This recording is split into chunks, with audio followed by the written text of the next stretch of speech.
ओम नमः शिवाय। हर हर महादेव। प्रिय भक्तजनों, आज हम सुनेंगे सोमवार व्रत की कथा। एक धनवान साहूकार था जिसके घर में किसी प्रकार की कोई कमी नहीं थी, परंतु उसको एक दुख था। उसका कोई पुत्र नहीं था। वह इसी चिंता में दिन और रात रहता था और वह पुत्र की कामना से हर सोमवार को शिव जी का व्रत और पूजन किया करता था। सायकाल को मंदिर में जाकर शिव जी का दीपक जलाता था। उसके भक्ति भाव को देखकर एक समय श्री पार्वती जी ने भगवान शिव जी से कहा, महाराज, यह साहूकार आपका अनंत भक्त है और सदैव आपका व्रत और पूजन बड़ी श्रद्धा से करता है। इसकी मनोकामना आप पूर्ण कीजिए। तब भगवान शिव ने कहा, हे पार्वती, यह संसार कर्म क्षेत्र है। जैसा किसान खेत में बीज बोता है, वैसा ही फल काटता है। उसी तरह से इस संसार में जो जैसा कर्म करते हैं, वैसा ही फल उनको मिलता है। तब माता पार्वती जी ने अत्यंत आग्रह से कहा, हे महाराज, जब यह आपका भक्त है और इसे किसी प्रकार का दुख है, तो आपको अवश्य ही इसका दुख दूर करना चाहिए, क्योंकि आप सदैव अपने भक्तों पर दयालु हैं और उनके दुख को दूर करते हैं। यदि आप ऐसा नहीं करेंगे, तो मनुष्य आपकी सेवा व्यर्थ क्यों करेंगे? माता पार्वती जी के आग्रह को देखकर भगवान भोलेनाथ कहने लगे, हे पार्वती, इसके कोई पुत्र नहीं है। इसी चिंता से यह दुखी रहता है। इसके भाग्य में पुत्र न होने पर भी मैं इसे पुत्र प्राप्ति का वर देता हूँ, परंतु वह पुत्र केवल 12 वर्ष तक ही जीवित रहेगा। इसके पश्चात वह मृत्यु को प्राप्त हो जाएगा। इससे अधिक मैं और कुछ नहीं कर सकता। यह सब बातें वह साहूकार सुन रहा था। इससे उसको ना कोई प्रसन्नता हुई और ना ही कुछ कष्ट हुआ। वह पहले जैसे ही भगवान शिव का व्रत और पूजन करता रहा। कुछ समय व्यतीत हो जाने पर साहूकार की स्त्री गर्भवती हो गई और उसने 10वें महीने में एक अति सुंदर पुत्र को जन्म दिया। साहूकार के घर में बहुत खुशियां मनाई गई, परंतु साहूकार ने उसको केवल 12 वर्ष की आयु जानकर कोई अधिक प्रसन्नता प्रकट नहीं की और ना ही किसी को यह भेद बताया।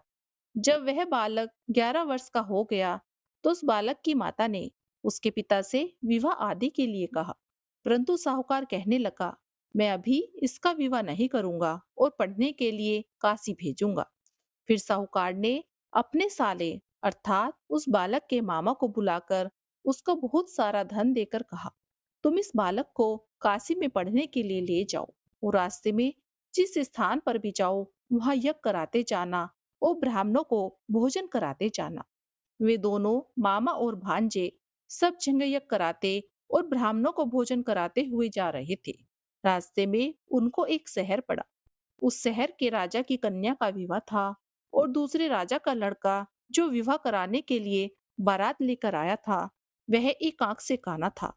उसके पिता को इस बात की बड़ी चिंता थी कि कहीं वर को देखकर कन्या के माता पिता विवाह में किसी प्रकार की अड़चन पैदा ना कर दें। इस कारण जब उसने अति सुंदर सेठ के लड़के को देखा, तो उसके मन में विचार आया, क्यों ना दरवाजे के समय इस लड़के से वर का काम चला लिया जाए। ऐसा विचार करके वर के पिता ने उस लड़के के मामा से बात की, तो वे दोनों राजी हो गए। फिर उस लड़के को वर के कपड़े पहनाकर और घोड़ी पर चढ़ाकर दरवाजे पर ले गए और बड़ी ही सुंदरता से सब कार्य संपन्न हो गया। वर के पिता ने सोचा, यदि विवाह कार्य भी इस लड़के से करा दिया जाए तो इसमें क्या बुराई है। ऐसा विचार करके वर के पिता ने लड़के और उसके मामा से कहा, यदि आप फेरो और कन्यादान का काम भी करा दें, तो आपकी बड़ी कृपया होगी और हम इसके बदले बहुत सा धन देंगे। उन्होंने भी स्वीकार कर लिया और विवाह कार्य भी बहुत अच्छी तरह से संपन्न हो गया। परंतु जिस समय लड़का जाने लगा, तो उसने राजकुमारी की चुन्नी के पल्ले पर लिख दिया कि तुम्हारा विवाह मेरे साथ हुआ है, परंतु जिस राजकुमार के साथ तुमको भेजेंगे, वह एक आंख से काना है। मैं तो काशी जी पढ़ने जा रहा हूँ। उस राजकुमारी ने जब अपनी चुन्नी पर ऐसा लिखा हुआ देखा, तो उसने राजकुमार के साथ जाने से मना कर दिया और कहा, पिताजी, यह मेरा पति नहीं है। मेरा विवाह जिसके साथ हुआ है, वह तो काशी पढ़ने गया है। राजकुमारी के माता पिता ने अपनी कन्या को विदा नहीं किया और बारात वापस चली गई। उधर वह सेठ का लड़का और उसका मामा काशी जा पहुंचे। वहां जाकर उन्होंने यज्ञ करना और लड़के ने पढ़ना शुरू कर दिया। जब लड़के की आयु 12 साल की हो गई, तब एक दिन उन्होंने यज्ञ रखा था कि लड़के ने अपने मामा से कहा, मामा, आज मेरी तबीयत ठीक नहीं है। मामा ने कहा, अंदर जाकर सो जाओ। जब लड़का अंदर जाकर सो गया और थोड़ी देर में ही उसके प्राण निकल गए। जब उसके मामा ने आकर देखा कि वह तो मुर्दा पड़ा है, तो उसके मामा को बहुत दुख हुआ और उन्होंने सोचा, मैं अभी रोना पीटना मचा दूंगा तो यज्ञ का कार्य अधूरा रह जाएगा।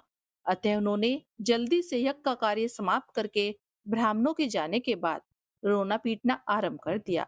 संयोगवश उसी समय शिव जी और पार्वती जी उधर से जा रहे थे।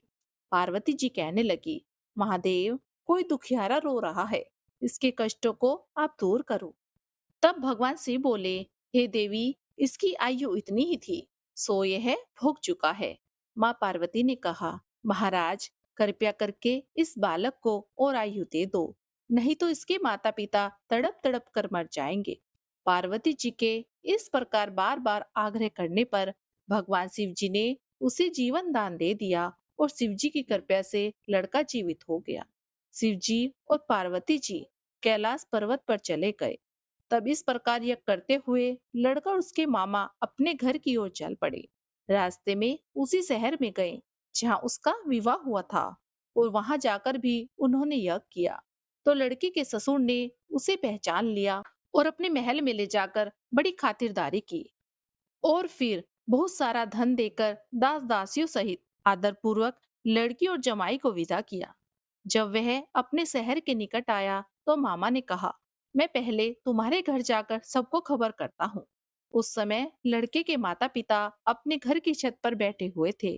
उन्होंने यह प्रण कर रखा था, यदि हमारा पुत्र सकुशल घर आएगा तो हम राजी खुशी नीचे उतर कर आ जाएंगे, नहीं तो छत से गिरकर अपने प्राण खो देंगे। इतने में उस लड़के के मामा ने जाकर यह समाचार दिया कि आपका पुत्र आ गया है, परंतु उनको विश्वास नहीं हुआ।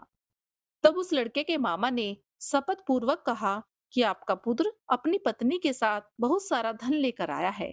तो सेठ ने आनंद के साथ उनका स्वागत किया और बड़ी प्रसन्नता से रहने लगे। इस प्रकार जो भी व्यक्ति सोमवार का व्रत करता है अथवा इस कथा को पढ़ता है या सुनता है, भगवान भोलेनाथ उसके सभी दुखों को दूर करके उसकी समस्त मनोकामनाओं को पूर्ण करते हैं। तो प्रेम से बोलिए, शिव पार्वती भगवान की जय। बहुत समय पहले वास्कल नामक गांव में मिंदुक नाम का एक ब्राह्मण रहता था। वह अधर्मी, दुरात्मा और महापापी था। उसकी स्त्री बहुत सुंदर थी। उसका नाम चंचुला था। वह सदा उत्तम धर्म का पालन करती थी, परंतु बिंदुक वैश्यगामी था। इस तरह कुकर्म करते हुए बहुत सा समय व्यतीत हो गया। उसकी स्त्री काम से पीड़ित होने पर भी, सधर्म नाश के भय से कलेश सहकर भी काफी समय तक धर्म भ्रष्ट नहीं हुई, परंतु आगे चलकर वह भी अपने दुराचारी पति के आचरण से प्रभावित होकर दुराचारी और अपने धर्म से विमुख हो गई। इस तरह दुराचार में डूबे हुए उन पति पत्नी का बहुत सा समय व्यर्थ बीत गया। वैश्यगामी दूषित बुद्धि वाला वह दुष्ट ब्राह्मण बिंदुक समय अनुसार मृत्यु को प्राप्त होकर नरक में चला गया। बहुत समय तक नरक के दुखों को भोगकर वह मूढ़ बुद्धि पापी विंध्य पर्वत पर भयानक पिशाच हुआ। इधर उस दुराचारी बिंदु के मर जाने पर वह चंचुला नामक स्त्री बहुत समय तक पुत्रों के साथ अपने घर में रहती रही। पति की मृत्यु के बाद वह अपने धर्म से गिरकर पर पुरुषों का संग करने लगी। सती विपत्ति में भी अपने धर्म का पालन करना नहीं छोड़ती। यही तो तप है जो कठिन होता है, लेकिन इसका फल मीठा होता है। एक दिन देव योग से किसी पुण्य पर्व के आने पर वह अपने भाई बंधुओं के साथ गोकर्ण क्षेत्र में गई। उसने तीर्थ के जल में स्नान किया और बंधुजनों के साथ यहाँ वहां घूमने लगी। वह एक देव मंदिर में गई। वहां उसने एक ब्राह्मण के मुख से भगवान शिव की परम पवित्र एवं मंगलकारी कथा सुनी। ब्राह्मण कह रहे थे, जो स्त्रियां व्यभिचार करती हैं, वे मरने के बाद जब यमलोक जाती हैं, तब यमराज के दूत उन्हें तरह तरह की यातनाएं देते हैं। वे उनके कामांगों को तप्त लोहे के डंडों से दागते हैं, तप्त लोहे के डंडों से उनका सैसर कराते हैं। यह सारे दंड इतनी वेदना वाले होते हैं कि जीव पुकार पुकार कर कहता है, अब वह ऐसा नहीं करेगा। लेकिन यमदूत उसे नहीं छोड़ते। कर्मों का फल तो सभी को भोगना पड़ता है। देव ऋषि, मनुष्य सभी इसमें बंधे हुए हैं। ब्राह्मण के मुख से यह वैराग्य वाली कथा सुनकर चंचुला भय से व्याकुल हो गई। कथा समाप्त होने पर सभी लोग वहां से चले गए। तब कथा बांचने वाले ब्राह्मण देवता से चंचुला ने कहा, हे ब्राह्मण, धर्म को न जानने के कारण मेरे द्वारा बहुत बड़ा दुराचार हुआ है। स्वामी, मेरे ऊपर कृपया करके मेरा उद्धार कीजिए। आपके प्रवचन को सुनकर मुझे संसार से वैराग्य हो गया है। मुझ मूढ़ चितवाली पापनी को धिक्कार है। मैं निंदा के योग्य हूँ। मैं बुरे विषयों में फंसकर अपने धर्म से विमुख हो गई थी। कौन मुझ जैसी को मार्ग में लाने वाली कौन मुझ जैसी पापनी का साथ देगा? जब यमदूत मेरे गले में फंदा डालकर मुझे बंधक बनाकर ले जाएंगे और नरक में मेरे शरीर के टुकड़े टुकड़े करेंगे, तब मैं उन यातनाओं को कैसे सहन कर पाऊंगी?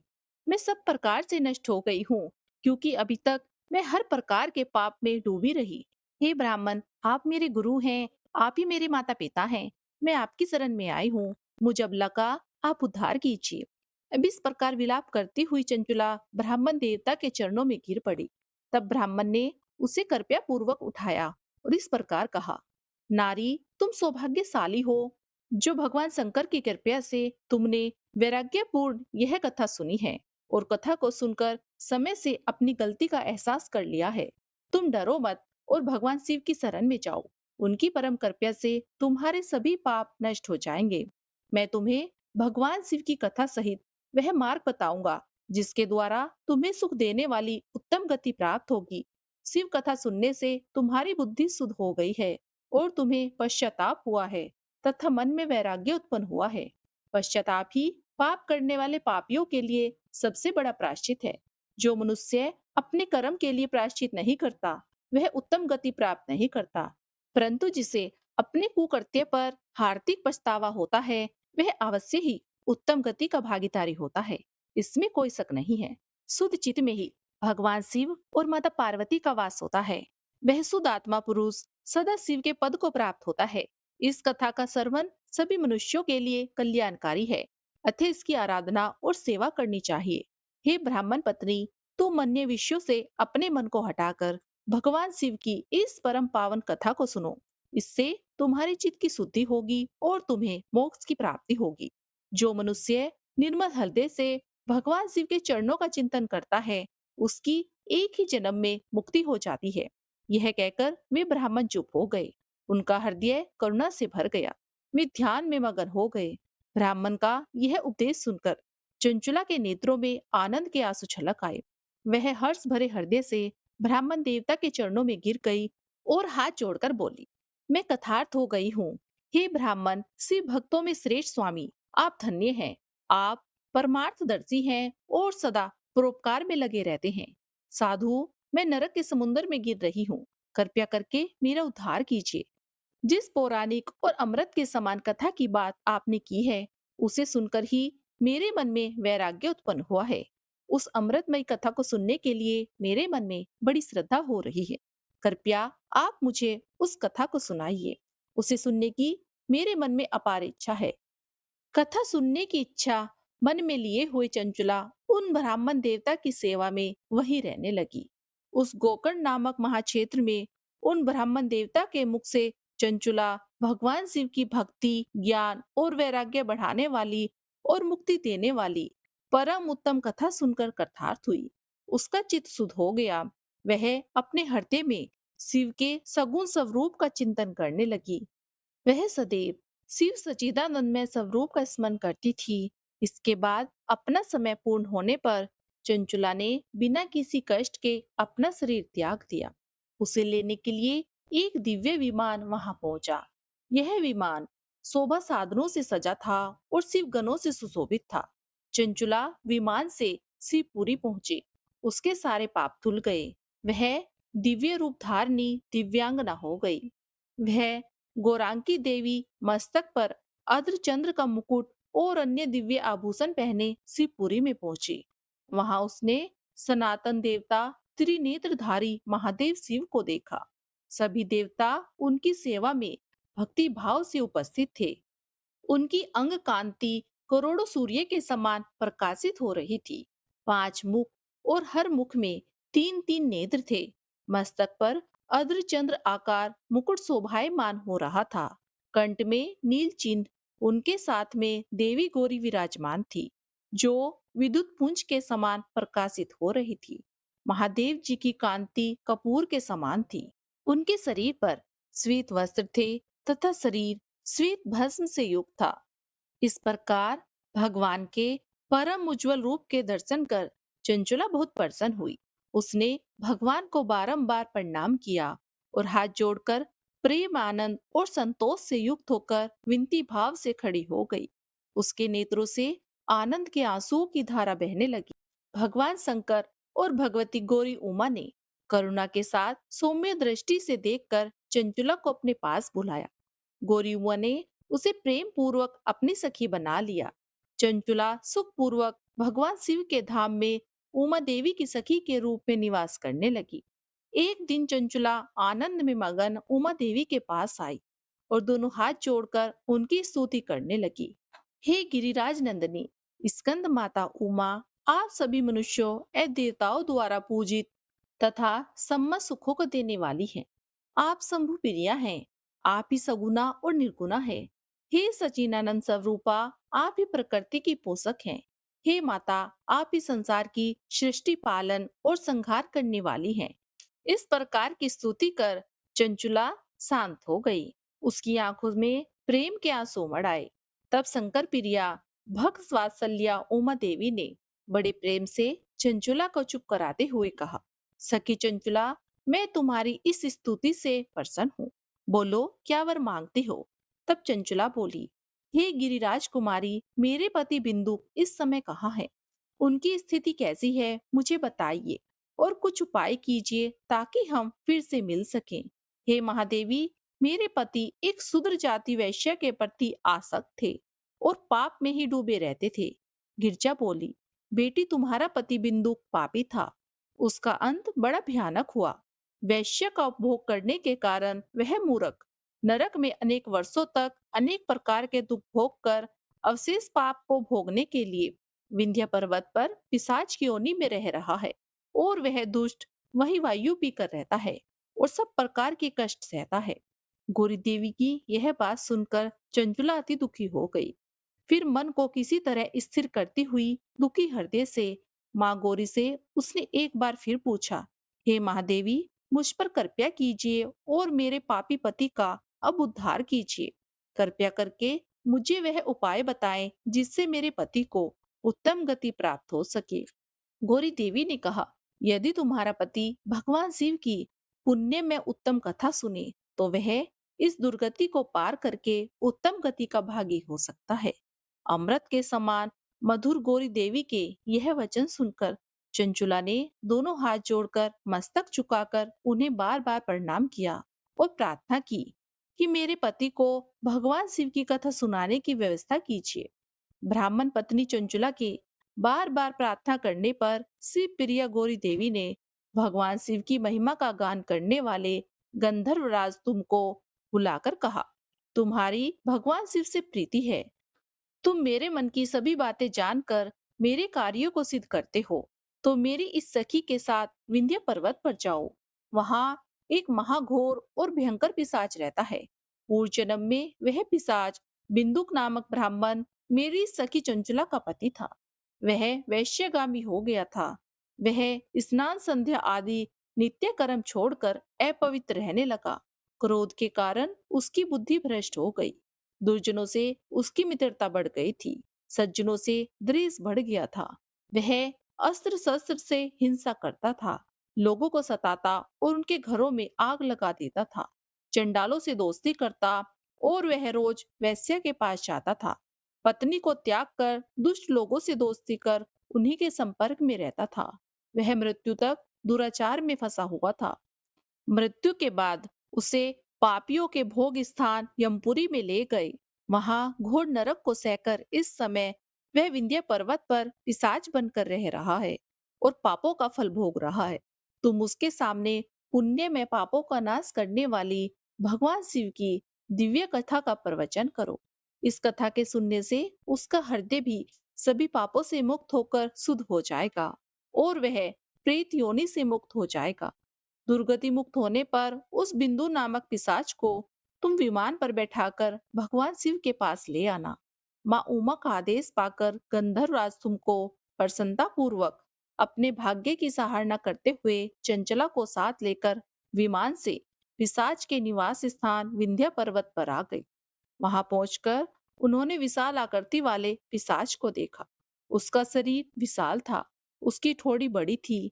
वह कभी हंसता, कभी रोता, कभी उछलता था।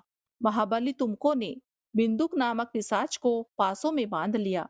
उसके पश्चात तुमको ने कथा बाँचने के लिए स्थान तलाश कर मंडप की रचना की। शीघ्र ही इस बात का पता लोगों को चला कि एक पिशाच के उद्धार के लिए देवी पार्वती की आज्ञा से तुमको भगवान शिव की कथा सुनाने विंध्य पर्वत पर आए हैं। उस कथा को सुनने के लोभ से बहुत से देव ऋषि वहां पहुंच गए। सभी को आदर पूर्वक स्थान दिया गया। पिशाच बिंदु को पासों में बांधकर आसन पर बिठाया गया और जब तुमको ने परम उत्तम भगवान शिव की अमृत कथा का गान शुरू किया, जिससे सभी श्रोता कथार्थ हो गए। परम पुण्य में कथा को सुनकर पिशाच सभी पापों से मुक्त हो गया और उसने पिशाच शरीर का त्याग कर दिया। शीघ्र ही उसका स्वरूप दिव्य हो गया। उसका शरीर गौर्ण वन का हो गया। शरीर पर श्वेत वस्त्र एवं पुरुषों के आभूषण आ गए। इस प्रकार दिव्य देहधारी होकर बिंदु अपनी पत्नी चंचला के साथ स्वयं भी भगवान शिव का गुणगान करने लगा। उसे दिव्य रूप में देखकर सभी को बहुत आश्चर्य हुआ। उसका मन परम आनंद से परिपूर्ण हो गया। सभी भगवान महेश्वर के अद्भुत चरित्र को सुनकर कथार्थ होकर उनका यशोगान करते हुए अपने अपने धाम को चले गए। बिंदु अपनी पत्नी चंचला के साथ विमान में बैठकर शिवपुरी की ओर चल दिया। महेश्वर के गुणों का गान करता हुआ बिंदुक अपनी पत्नी चंचला और तुमको के साथ शीघ्र ही शिव धाम पहुंच गया। भगवान शिव और देवी पार्वती ने उसे अपना पार्षद बना लिया। दोनों पति पत्नी सुखपूर्वक भगवान महेश्वर और देवी गौरी के चरणों में अपना अविचल निवास पाकर धन्य हो गए। बोलिए उमा महेश भगवान की जय। आइए सुनते हैं सबका मंगल करने वाली 16 सोमवार की बड़ी ही पावन व्रत कथा। प्राचीन समय की बात है। मृत्यु लोक में भ्रमण करने की इच्छा करके एक समय श्री भूतनाथ महादेव जी माता पार्वती के साथ मृत्यु लोक में पधारे। वहां वे भ्रमण करते करते विदर्भ देशांतर अमरावती नाम की अति रमणीक नगरी में पहुंचे। अमरावती नगरी अमरापुरी के सादृश्य सब प्रकार की सुखों से परिपूर्ण थी। उसमें वहां के महाराजा द्वारा बनवाया गया अति रमणीक शिवजी का मंदिर था। उसमें भगवान शंकर माता पार्वती के साथ निवास करने लगे। हे प्रिय भक्तजनों, एक समय माता पार्वती ने प्राणपति को प्रसन्न देखकर मनोविनोद करने की इच्छा से बोली, हे महाराज, आज तो हम दोनों चोरस खेलेंगे। शिव जी ने प्राण प्रिया की बात को मान लिया और चोरस खेलने लगे। उसी समय इसी स्थान पर मंदिर का पुजारी पूजा करने के लिए आया। माता पार्वती ने ब्राह्मण से प्रश्न किया कि पुजारी जी बताइए, इस बाजी में हम दोनों में से किसकी जीत होगी। तब ब्राह्मण ने बिना सोच विचार किए शीघ्रता से बोल दिया कि महादेव जी की जीत होगी। थोड़ी देर बाद बाजी समाप्त हो गई और पार्वती जी की विजय हुई। अब तो पार्वती जी को ब्राह्मण पर गुस्सा आ गया और झूठ बोलने के अपराध में उन्हें श्राप देने को तत्पर हुई। तब महादेव जी ने पार्वती जी को बहुत समझाया, परंतु उन्होंने ब्राह्मण को कोढ़ी होने का श्राप दे दिया। कुछ समय के बाद पार्वती जी के श्रापवश पुजारी के शरीर में कोढ़ पैदा हो गया। इस प्रकार पुजारी अनेक प्रकार से दुखी रहने लगा। इस तरह के कष्ट को भोगते हुए पुजारी को बहुत दिन हो गए। एक दिन देवलोक की अप्सराएं शिवजी की पूजा करने उसी मंदिर में आई और पुजारी के कष्ट को देखकर बड़ी दया भाव से उससे कोढ़ी होने का कारण पूछा। तब पुजारी ने निसंकोच होकर सब बातें उनसे कह दी। फिर वे अप्सराएं बोली, हे पुजारी जी, अब आप अधिक दुखी मत होइए, भगवान शिव जी आपके कष्ट को दूर कर देंगे। अब आप सब व्रतों में श्रेष्ठ 16 सोमवार का व्रत भक्ति भाव से कीजिए। तब पुजारी अप्सराओं से हाथ जोड़कर विनम्र भाव से 16 सोमवार व्रत की विधि पूछने लगे। तब अप्सराएं बोली कि जिस दिन सोमवार हो उस दिन भक्ति के साथ व्रत करें। स्वच्छ कपड़े पहने संध्या व उपासना के बाद आधा सिर गेहूं का आटा ले, उसके 3 अंग बना ले और घी, गुड़, दीप, नैवेद्य, फल, बेलपत्र, जनेऊ, जोड़ा, चंदन, अक्षत, पुष्प आदि के द्वारा प्रदोष का कार्य भगवान शंकर का विधि से पूजन करें। उसके बाद 3 अंगों में से एक अंग शिवजी को अर्पण करें, बाकी 2 को शिवजी का प्रसाद समझकर उपस्थित जनों में बांट दें और अपने आप भी प्रसाद ग्रहण करें। इस विधि से 16 सोमवार व्रत करें। तत्पश्चात 17वें सोमवार के दिन पाव सेर पवित्र गेहूं के आटे की बाटी बनावें, उसमें घी और गुड़ मिलाकर चूरमा बनावें और शिवजी का भोग लगाकर उपस्थित भक्तों में बांट दें और अपने सह परिवार सहित प्रसाद लें। तो भगवान शिव जी की कृपा से आपके सारे मनोरथ पूर्ण हो जाएंगे। ऐसा कहकर अप्सराएं स्वर्ग को चली गई। उसके बाद जब सोमवार आया तो ब्राह्मण ने यथाविधि 16 सोमवार व्रत किए और भगवान शिव जी की कृपा से रोग मुक्त होकर आनंद से रहने लगा। कुछ दिनों के बाद जब फिर से शिव जी और पार्वती जी उसी मंदिर में पधारे, तब ब्राह्मण को निरोगी देखकर पार्वती माता ने ब्राह्मण से रोग मुक्त होने का कारण पूछा। तो ब्राह्मण ने 16 सोमवार व्रत की कथा सुनाई। तब तो पार्वती जी अति प्रसन्न होकर ब्राह्मण से व्रत की विधि पूछकर स्वयं व्रत करने को तत्पर हुई। व्रत करने के बाद उनकी मनोकामना पूरी हुई। उनके रूठे हुए पुत्र स्वामी कार्तिकेय स्वयं माता के आज्ञाकारी हुए।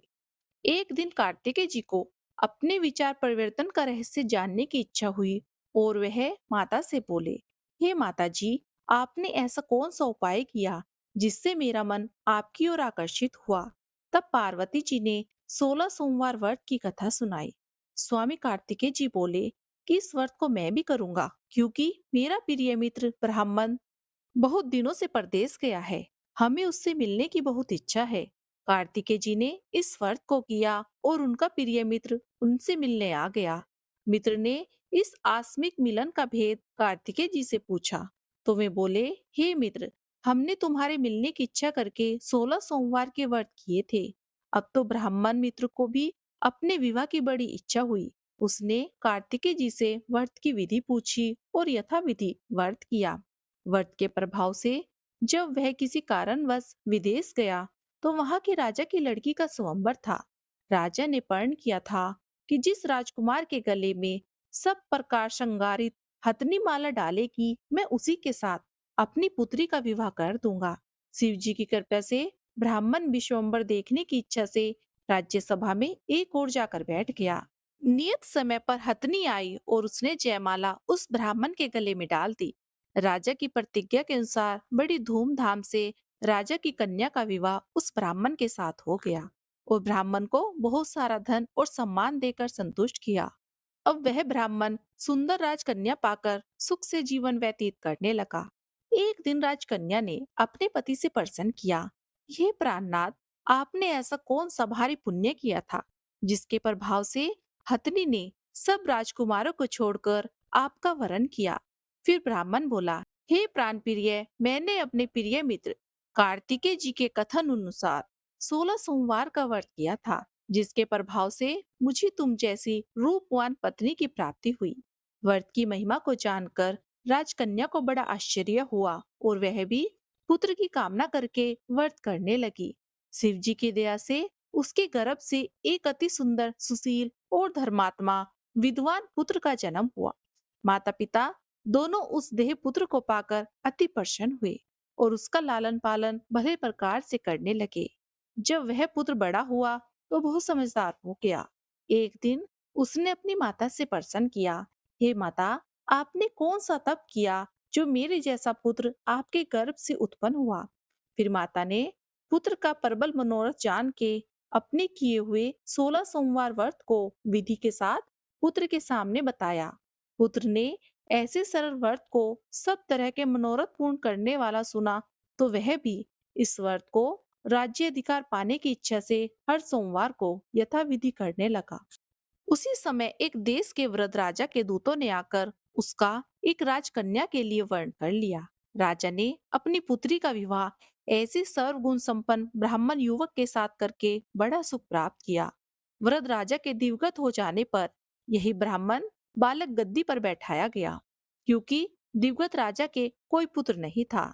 राज्य का अधिकारी होकर भी वह ब्राह्मण पुत्र अपने 16 सोमवार के व्रत को करता रहा।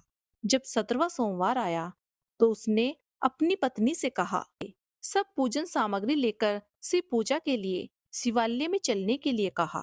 परंतु उसकी पत्नी ने उसकी आज्ञा की परवाह नहीं की और दास दासियों द्वारा सब सामग्री शिवालय भिजवा दी और अपने आप नहीं गई। जब राजा ने शिव जी का पूजन समाप्त किया तब आकाश में एक आकाशवाणी हुई, हे राजन, अपनी इस रानी को राजमहल से निकाल दो, नहीं तो तेरा यह सर्वनाश कर देगी। आकाशवाणी को सुनकर राजा की आश्चर्य का ठिकाना नहीं रहा और तत्काल ही मंत्री गृह में आकर अपने सभासदों को बुलाकर पूछने लगा, हे मंत्रियों, मुझे आज शिवजी की आकाशवाणी हुई है कि राजा, तू अपनी पत्नी को इस महल से निकाल दे, नहीं तो यह तेरा सर्वनाश कर देगी। मंत्री आदि सब बड़े विस्मय और दुख में डूब गए, क्योंकि जिस कन्या के साथ राज्य मिला है, राजा उसी को निकालने का जाल रचता है। यह कैसे हो सकेगा? हे भक्तों, राजा ने अब अपनी पत्नी को उस नगर से, राज्य से निकाल दिया। रानी दुखी हृदय से भाग्य को कोसती हुई बिनु पादुकाओं के फटे वस्त्र पहने भूख से दुखी धीरे धीरे चलकर एक नगर में पहुंची। वहां एक बुढ़िया सूत काट कर बेचने को जाती थी। रानी की करुण दशा देखकर बोली, चल तू मेरे साथ सूत बिकवा दे, मैं वृद्ध हूँ, भाव नहीं जानती। ऐसी बात बुढ़िया की सुनकर रानी ने बुढ़िया के सर से सूत की गठड़ी उतार कर अपने सर पर रख ली। थोड़ी देर में ही एक आंधी आई और बुढ़िया का सूत पोटली सहित उड़ गया। बेचारी बुढ़िया पछताती रह गई और रानी को अपने साथ से दूर रहने को कह दिया। अब रानी एक तेली के घर गई तो तेली के सब मटके शिवजी के प्रकोप के कारण झटक गए। ऐसी दशा देखकर तेली ने रानी को अपने घर से निकाल दिया। इस प्रकार रानी अत्यंत दुख पाती हुई नदी के तट पर गई तो नदी का समस्त जल सूख गया। तत्पश्चात रानी एक वन में गई। वहां जाकर नदी में सीढ़ी से उतरकर पानी पीने को गई। उसके हाथ से जैसे ही जल स्पर्श हुआ, वैसे ही नदी का नील कमल के समान सारा जल, जिसमें असंख्य कीड़े पड़ गए और गंदा हो गया। रानी ने अपने भाग्य को कोसते हुए उसी जल को पी लिया। उसके बाद पेड़ की शीतल छाया में विश्राम करने लगी।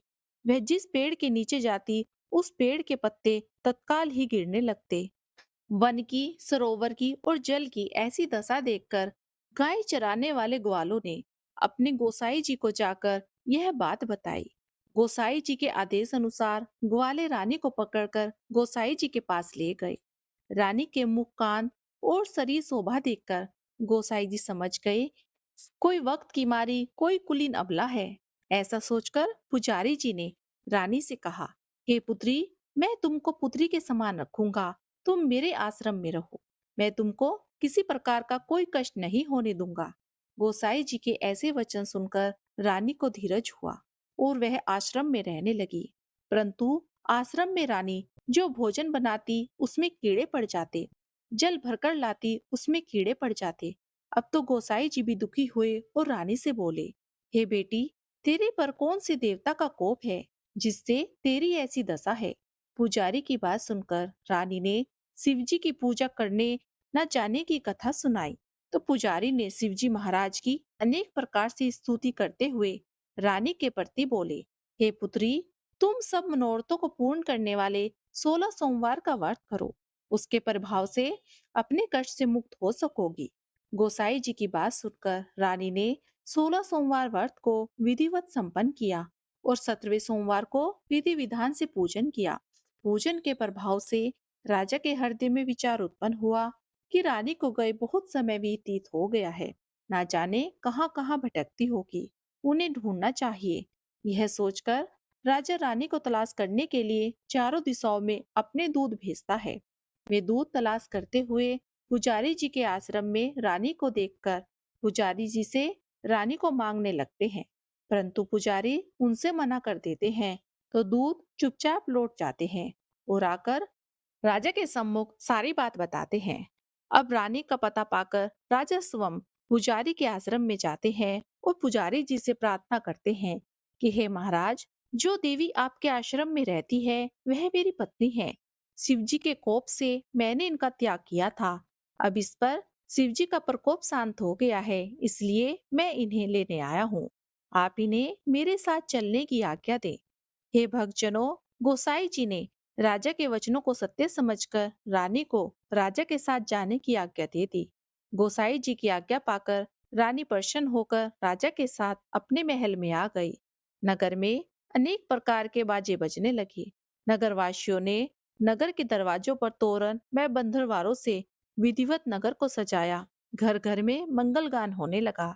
पंडितों ने विभिन्न वेद मंत्रों का उच्चारण करके राजा रानी का आह्वान किया।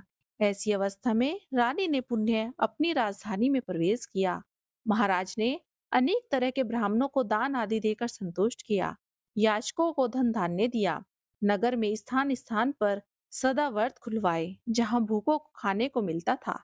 इस प्रकार से राजा शिवजी की कृपा का पात्र हो राजधानी में रानी के साथ अनेक तरह के सुखों का भोग करते हुए सोमवार का व्रत करने लगे। विधिवत शिव पूजा करते हुए अनेक सुखों को भोगने के पश्चात शिव धाम को पधारे। ऐसे ही जो मनुष्य मन, कर्म, वचन आदि भक्ति सहित सोमवार का व्रत एवं पूजन करते हैं, वह इस लोक के समस्त सुखों को भोग कर अंत में शिवपुरी को प्राप्त होते हैं। तो प्रेम से बोलिए भगवान शंकर की जय, माता पार्वती की जय।